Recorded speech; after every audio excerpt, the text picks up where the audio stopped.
Assalamualaikum warahmatullahi wabarakatuh. Perkenalkan, saya Ratu Lailatul Ulfa dengan NIM C1C023043.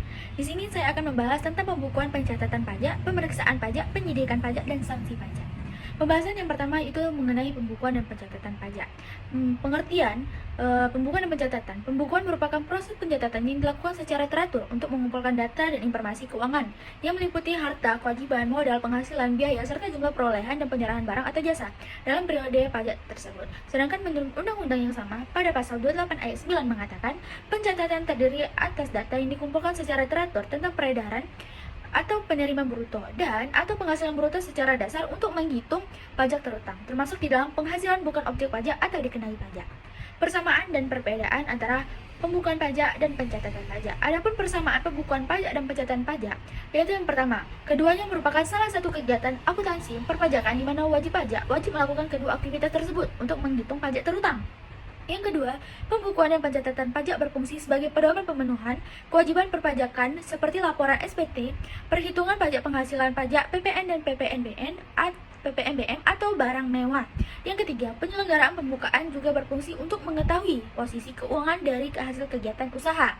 Adapun perbedaan antara pembukuan dan pencatatan pajak, yaitu perbedaan utama antara pembukuan dan pencatatan pajak adalah tujuan dan fokusnya. Pembukuan mencatat dan mengelompokkan transaksi keuangan perusahaan, sedangkan pencatatan pajak mencatat dan melaporkan pajak yang harus dibayarkan oleh perusahaan.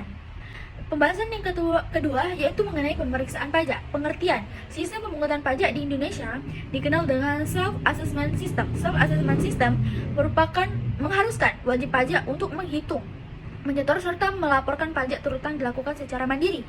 Karena pelaksanaan kewajiban perpajakan dilakukan secara mandiri, Direktorat Jenderal Pajak atau DJP selaku otoritas pajak yang harus melakukan pengawasan untuk memastikan pelaksanaan kewajiban pajak tersebut telah usai dengan ketentuan.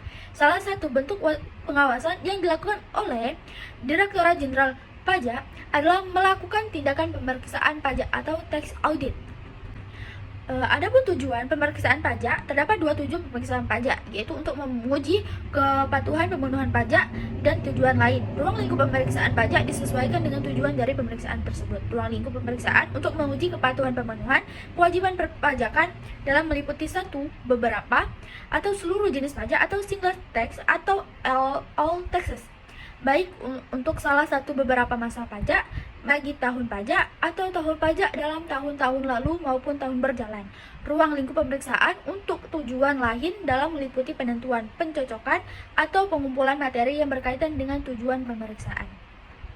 Pembahasan yang ketiga yaitu mengenai penyidak pajak. Pengertian penyidak pajak adalah proses agenda dalam perpajakan yang dilakukan dengan tujuan untuk proses kelanjutan dari pemeriksaan bukti permulaan pajak, sehingga dalam prosesnya terdapat indikasi penemuan pajak lanjutan yang mendukung bukti permulaan pajak tersebut, sehingga dapat disimpulkan bahwa pengertian penyidikan pajak yaitu proses penyidikan atau bertujuan untuk mengumpulkan bukti petunjuk tambahan yang berfungsi untuk proses kelancaran pembayaran pada dari wajib pajak. Tujuannya, dalam proses pelaksanaan kegiatan penyidikan ini memiliki beberapa fungsi sesuai dengan yang diputuskan oleh Direktorat Jenderal Pajak. Maka penegak hukum dalam bidang perpajakan melalui penyidikan pajak ini memiliki tujuan yang pertama, bertujuan untuk memperlancar aktivitas dalam perpajakan, khususnya penerimaan pajak supaya bisa berjalan dengan lancar dan baik. Yang kedua, sebagai salah satu langkah dan upaya yang bertujuan untuk pemilihan kerugian terhadap pendapatan negara yang berkurang. Yang ketiga, membantu untuk memberikan efek jerah terhadap pelaku tindak penyelewengan pajak beserta dengan efek gentar terhadap calon pelaku yang ingin melakukan tindak pidana yang penyelewengan perpajakan. Yang keempat, membantu untuk memberikan rasa keadilan, kepastian hukum yang bertujuan untuk menjunjung secara tinggi integritas yang dimiliki. Yang keempat, pembahasan yang terakhir yaitu tentang sanksi pajak. Sanksi pajak sendiri menjadi hal yang sebisa mungkin dihindari wajib pajak. Namun rupanya banyak wajib pajak yang tidak sadar bahwa mereka sering mengulang kesalahan yang sama saat menyelesaikan kewajiban perpajakan. Oleh sebab itu, untuk menghindarinya, kita harus mengetahui apa saja kesalahan yang dapat menimbulkan sanksi. Jenis-jenis sanksi pajak. Yang pertama, sanksi administrasi. Sanksi administrasi adalah sanksi berupa pembayaran kerugian terhadap negara seperti denda, bunga, dan kenaikan. Adapun perbedaan antara denda, bunga, dan kenaikan dapat dijelaskan. Yang pertama, sanksi berupa denda ditujukan kepada penyelenggara yang berhubungan dengan kewajiban pelapor. Besarannya pun bermacam-macam sesuai dengan aturan undang-undang. Yang kedua, sanksi bunga ditujukan kepada wajib pajak yang melakukan pelanggaran terkait kewajiban pembayaran pajak. Yang ketiga, sanksi kenaikan ditujukan kepada wajib pajak yang melakukan pelanggaran terkait dengan kewajibannya diatur dalam material. Ada sanksi yang kedua, yaitu sanksi pidana. Sanksi pidana adalah sanksi yang diberikan berupa hukuman pidana seperti denda pidana, pidana kurungan, dan pidana penjara.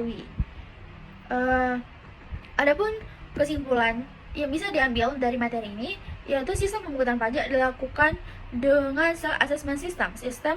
Mengharuskan wajib pajak untuk menghitung, menyetor, serta melaporkan pajak terutang dilakukan secara mandiri. Karena pelaksanaan kewajiban perpajakan dilakukan secara mandiri, Direktorat Jenderal selaku otoritas pajak harus melakukan pengawasan untuk memastikan pelaksanaan kewajiban pajak tersebut sesuai dengan ketentuan.